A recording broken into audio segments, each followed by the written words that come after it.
अपने Twitter handle पर एक पोस्ट किया जिसमें लिखा था सत्यमेव जयते।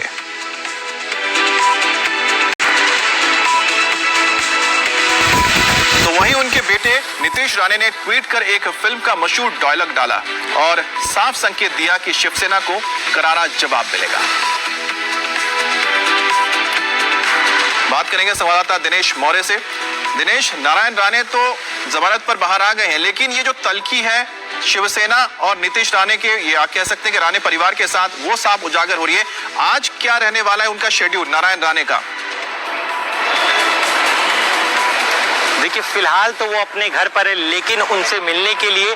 बीजेपी के कुछ बड़े नेता इस घर पर आ सकते हैं। इसके अलावा कल रात को सिंधुदुर्ग में जो शिवसेना के सांसद है विनायक राउत के घर पर सोडा के 2 बॉटल्स फेंके गए हैं, तो अब आशंका ये जताई जा रही कि शायद उसका पलटवार हो सकता है। इसके अलावा नीतीश राणे ने जिस तरह से कहा है कि यहां से करारा जवाब दिया जाएगा, तो शिवसेना को भी लग रहा है कि अब भले ही राणे जमानत से बाहर आ जाए, लेकिन इनके बीच जो दुश्मनी है वो खत्म नहीं हुई, बल्कि उसका एक नया अध्याय यहां से शुरू हो रहा है। एक और अहम चीज बता दूं आपको, अब तक ये दुश्मनी सिर्फ राणे परिवार और ठाकरे परिवार के बीच में थी, लेकिन चूंकि बीजेपी के दफ्तर को निशाना बनाया गया, मोदी के मंत्रिमंडल के एक केंद्रीय मंत्री पर हमला को गिरफ्तार किया गया, तो अब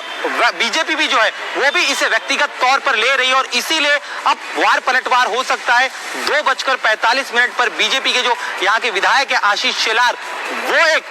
प्रेस कॉन्फ्रेंस करने वाले, तो वहां पर पार्टी की बात वो रखेंगे। लेकिन उसके अलावा आज दिन भर के घटनाक्रम में चूंकि नारायण राणे का कल जब उन्हें गिरफ्तार किया गया तो उसके बाद उनका बीपी हाई हो गया था, फिलहाल भली परिवार के साथ है, तो उनसे मिलने के लिए उनके करीबी जो लोग हैं, साथ ही बीजेपी के नेता, वो आ सकते हैं। उनके डॉक्टर्स भी जो है नारायण राणे को देखने के लिए आ सकते हैं। जी अमित। अच्छा, सामना में जिस तरह से नारायण राणे पर निशाना साधा गया है, उसमें और क्या बातें लिखी गई हैं, और साथ ही साथ ये है कि आखिरकार ऐसा क्या है कि शिवसेना और नारायण राणे के बीच इतनी तकरार है, ये भी बताइएगा, लेकिन पहले सामना को लेकर बताइए। देखिए, सामना में कहा गया है कि नारायण राणे जो है एक